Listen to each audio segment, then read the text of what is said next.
I honestly believe that if you go up to many people today and they're asked to define the church, the first thing they think about is a building.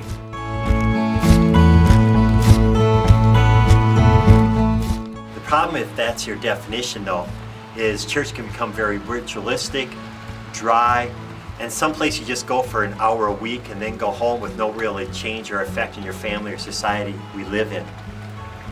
When I read the Bible and I see what God was doing in Acts, the church today just doesn't seem to be measuring up to that. And there seems to be this huge gap.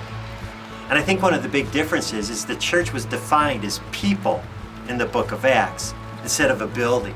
I'm standing in front of the church I grew up in, and fortunately I have a little taste of what that was like. I came from a church where God was moving upon people's lives. We saw many times where people were coming into relationship with Jesus.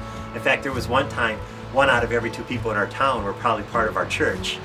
We saw a church where people were being empowered to become ministers and missionaries to affect the world. We saw a church where different miracles were happening and lives were being changed. Now, I'm not saying I grew up in an Acts church, but I'm saying that I have a taste of what God can do if He just begins to empower it. And at Harvestime, we're under that same pursuit to see what God can do if we allow Him to move through us. I ask you to join us and experience that same pursuit in your own life.